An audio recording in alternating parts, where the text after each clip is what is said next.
Every weekday morning, the small cafe on Pine Street in Seattle followed the same uneasy routine. At exactly 9:15 a.m., a black luxury sedan would stop outside, and the air inside would change. Conversations softened, spoons paused mid-stir, and the staff exchanged quick, worried looks.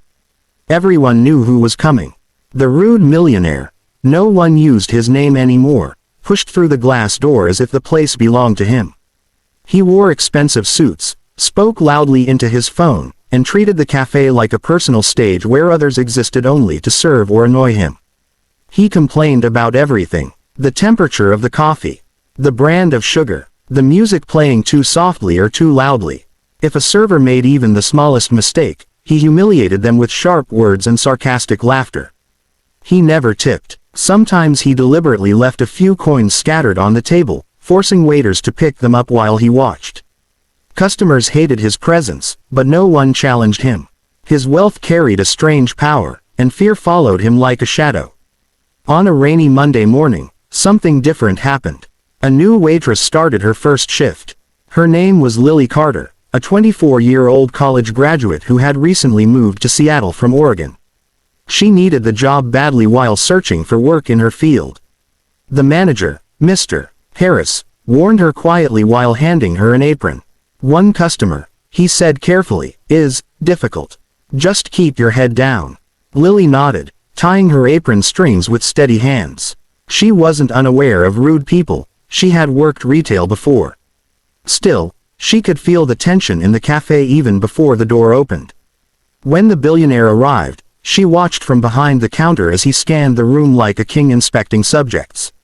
His eyes judged, dismissed, and demanded without a word. A senior waitress approached him nervously, but he waved her away, snapping his fingers. Lily noticed everything: the way he avoided eye contact unless he was criticizing, the way staff straightened their backs in fear, the way customers fell silent when he spoke. When the senior waitress suddenly felt unwell and stepped away, Mr. Harris hesitated. Then he looked at Lily. "Can you take table 7?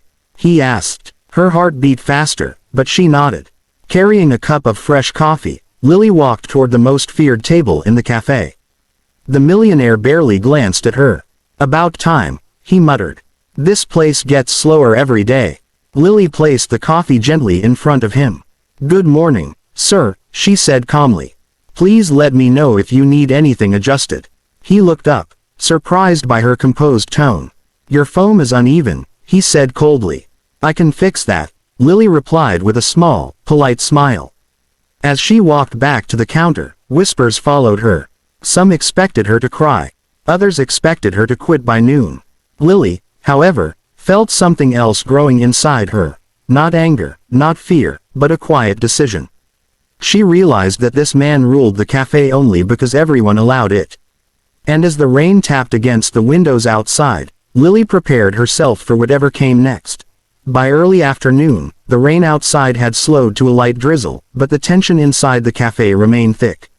The rude millionaire was still seated at table 7, stretching his presence longer than necessary, as if he enjoyed occupying space. He had already sent back his coffee twice and complained loudly about the sandwich special, even though he had not ordered it. Every sharp word landed like a weight on the staff. Customers avoided his table, choosing seats near the windows or whispering behind menus. Lily continued working with quiet focus.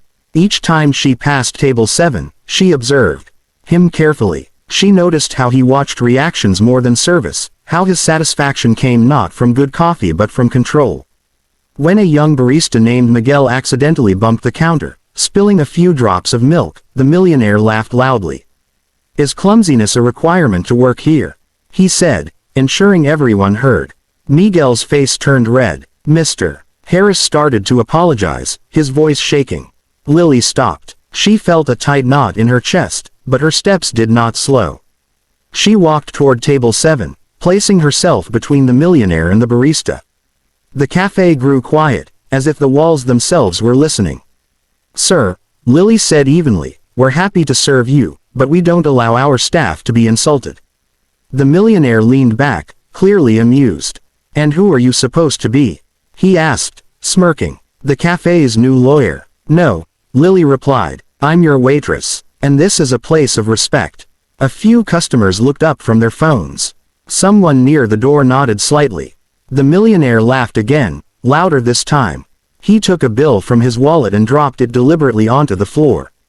Then pick that up, he said. That's what you're here for. Lily looked down at the bill, then back at him. She did not move. We accept payment at the counter, she said calmly. And if you want service, we expect basic courtesy. Otherwise, I'll have to ask you to leave.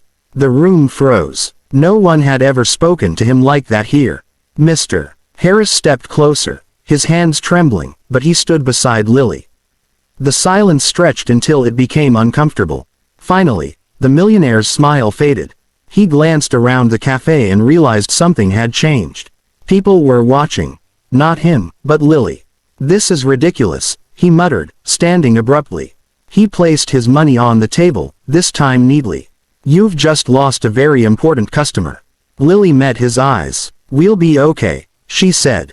He stormed toward the door and left without another word. For a moment, no one spoke. Then soft applause began near the window, spreading through the cafe. Miguel exhaled in relief. Mr. Harris wiped his eyes. The rest of the day felt lighter. Conversations returned. Laughter replaced whispers. Lily poured coffee with the same steady hands, but inside, she felt taller. She had not shouted. She had not insulted him back. She had simply refused to be afraid. And in that small Seattle cafe, courage had finally taken a seat at table 7. The next morning, the cafe on Pine Street opened under a clear blue Seattle sky. Sunlight poured through the windows, touching the wooden tables and the chalkboard menu like a quiet promise. Lily arrived early, unsure of what the day would bring. Part of her wondered if there would be consequences, angry calls, bad reviews, or even losing her job. She reminded herself that she had acted with honesty and respect. Still, the knot in her stomach returned as she tied her apron. Mr. Harris called a short staff meeting before opening. His voice was steadier than usual. What happened yesterday, he said, looking at Lily, was overdue. This cafe exists because of community, not fear. He paused, then added, I should have acted sooner. The staff nodded. Miguel smiled at Lily with quiet gratitude. For the first time, the cafe felt like a team rather than a group of people bracing for impact. Customers arrived quickly that morning, more than usual. Word had spread. Some had heard the story directly. Others had seen a short video posted online by a customer who filmed Lily's calm stand. The comments were supportive, praising courage and respect. A local blogger stopped by for coffee and asked to speak with the manager. Mr. Harris declined interviews but accepted congratulations. With a shy smile, mid-morning, a woman in a tailored coat entered the cafe. She looked around carefully before approaching the counter. I'm the operations director for a regional business association, she said. I was here yesterday. She ordered coffee, then quietly added, what you did mattered. Before leaving, she handed Mr. Harris a card, suggesting a feature in a community spotlight program that supported ethical workplaces. Lily overheard none of this.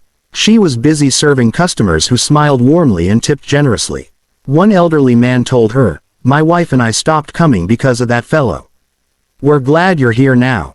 Lily thanked him, feeling a soft warmth spread through her chest. She realized that standing up had not just changed one moment, it had changed who felt welcome. Just before noon, the black luxury sedan passed by the cafe without stopping. A few heads turned, but no one tensed. Life went on. Lily watched from behind the counter, calm and unafraid. Power, she understood now, wasn't money or volume. It was the ability to choose dignity. At the end of her shift, Mr. Harris handed Lily her paycheck, and an envelope. Inside was a small raise and a handwritten note thanking her for reminding him what leadership looked like.